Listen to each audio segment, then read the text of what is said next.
Welcome to Access a Trader, the #1 community for those who are committed to taking control of their trading in order to achieve success, profitability, and longevity. Thank you for joining us. Here's Dan Shapiro to help you find your edge, master your process, and own your future. Hey guys, good evening everybody. Welcome to another edition of the AccessATrader.com nightly wrap-up show. Hope everybody is doing okay. If you can take a moment out, help the channel out, help the channel grow. If you like the content, if you like what we're doing, all I ask is take a second out of your time and click that like the video, share, subscribe, and hopefully everybody is doing well. So let's start off. Actually, let me be the first one to wish everyone a very happy Easter. Today is Holy Thursday. Tomorrow the market is closed for Good Friday, and Sunday is Easter. Make sure you hide those eggs, right? Because the Easter bunny will, I guess, find them. How does that work? Anyway, guys, let's talk about the tape. Let's talk about the good, the bad, and the ugly. Okay, so here's the good, right? It is actually a nice piece of news for investors. Netflix came out with earnings after the close. They beat on top, beat on bottom. Pretty good quarter, right? Pretty good quarter. Stock is up about 5.5% after hours, which is very nice, right? Which is absolutely very nice. Again, it's been very long period of time that investors for any stock can celebrate, can be proud to be shareholders. As of right now, assuming there is no big matzo balls being dropped on the conference call later, Netflix is rising about 5.5% after hours. That is the good.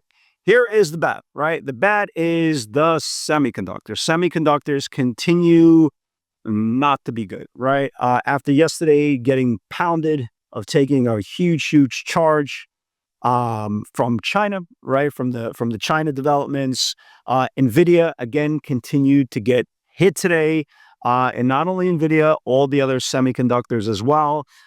Today they were absolutely pounding the $90 weeklies. Excuse me, the $100 weeklies that expired today, and for next week they were rolling them over, and for the 90 and the 95 puts. Again, very ugly. And if you look at the whole semiconductor space, you can see pretty much everything, right?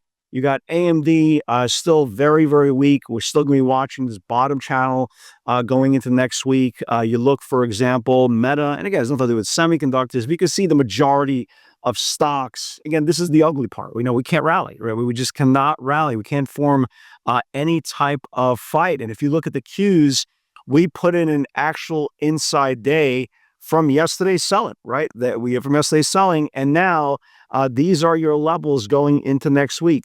If the bulls want to get any sort of traction going, we have to reclaim back the 5-day moving average, which is roughly this 452.60 level.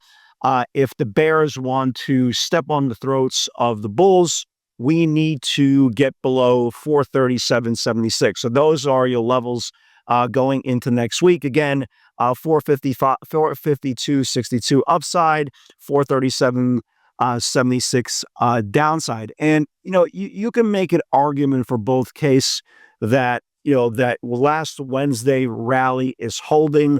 Only about half of it, a little bit less than half of it, was given back, but it's very tough to get excited when you have, for example, like tonight you got a big earnings beat by Netflix. Nothing's moving up, right? Nothing's moving up. This is a bull market. If this is a bull market, Tesla would be up 10, NVIDIA would be up 3. It had nothing to do with Netflix, but it's sentiment, right? It's sentiment adjacent, and nothing is that is happening. So it's a very big concern.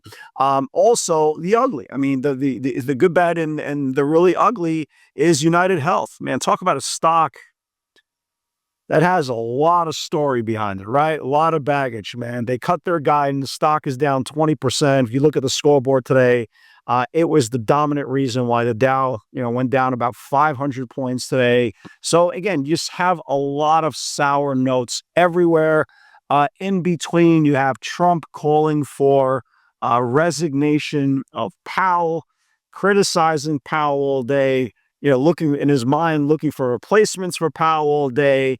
It's just the synergy here is just not good. The mojo, the juju, right? There's a lot of bad juju going around all around the market. Will that change next week for more earnings to come out? We'll see. We'll see. I mean, next week you have a whole slew of earnings pretty much everywhere, right? Pretty much everywhere for next week. Let me just see what's on tap for next week. Let's see. You got Tesla on Tuesday. Right, you got Tesla on Tuesday. Let me see if anybody else. Triple M, Tesla. Tesla's the big one, obviously. Wednesday, you have Boeing, which have their own issues with China. You got IBM, you have Las Vegas Sands, you have Chipotle, Texas Instruments. Next Thursday, you have Google. They got hit with some more EU antitrust shenanigans today. You got Intel coming out with earnings.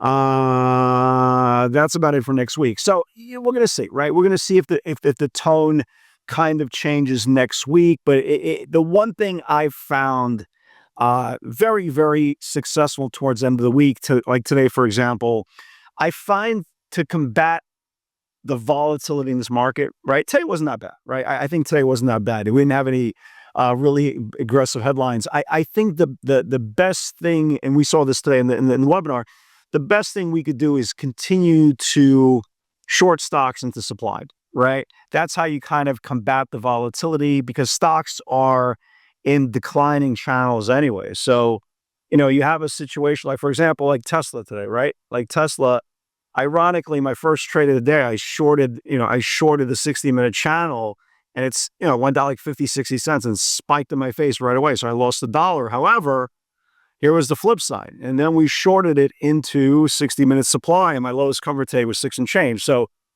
I needed that mentally, right? I needed that mentally. Yesterday, we had the incredible implosion of Tesla, but Tesla was imploded because it lost a big, big channel. Today, it was more selling into supply. So when somebody asks, what's up with all these squiggly lines, they're unnecessary. No, they are necessary. It's telling you where the supply zones are.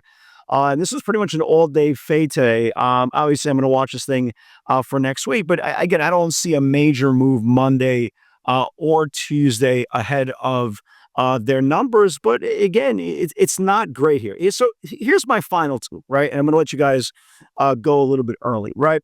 In my opinion, right? In my opinion, like I started talking about in the last 4 or 5 days, I think we're in the holding pattern. I really do. Somebody today asked me in the webinar, kind of a macro point of view going into next week.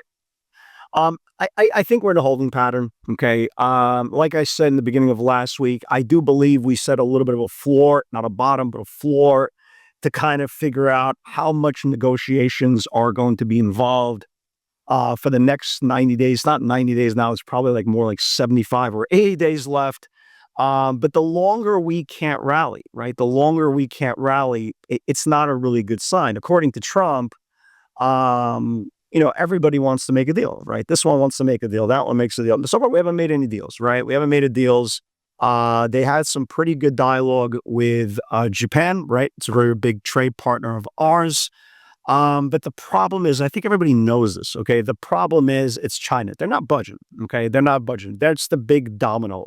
If China deal is set, I bet you bet your pretty little tushy, all these other countries will get some sort of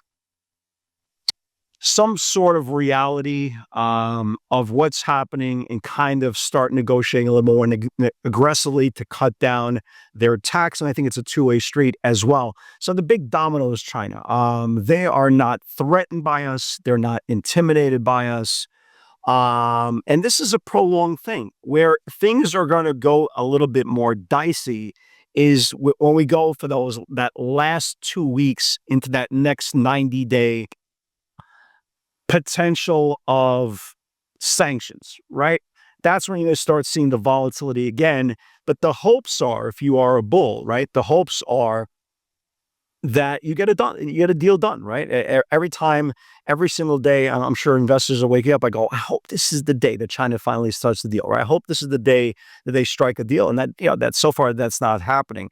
But I think, again, the game plan going into next week, I will continue to watch The bottom ranges on the semiconductors, again, they're just pounding and pounding and pounding them into oblivion on put buying. Okay.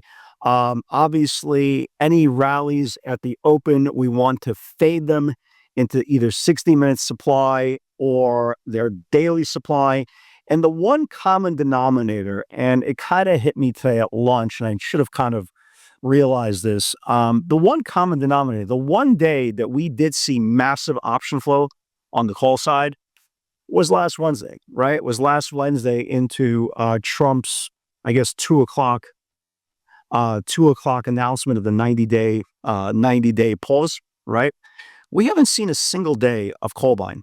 Not one, right? We saw some same day, names, nothing out of the money, same day names, but nothing really aggressively. We're going to know, guys, we're going to rally because you're going to see multi-million-dollar bets on the SPX, on the Qs, on the SPYs, on the IWM. So far, none of that, right? So far, absolutely none of that. And once they continue, when they continue to roll over their puts, again, this week, NVIDIA murdered on the option side over and over and over again, those hundreds. It started last week with the 108s, 105s. If you go back a couple of videos, yesterday was the hundreds, got down to $100.45.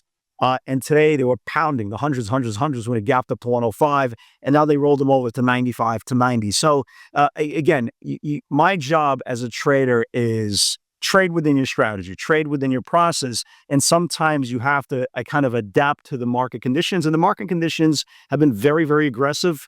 But again, like I said, if you wait for your pitch, and today was, it was pretty smooth, man. It was pretty smooth here. We noticed, those rejections are working.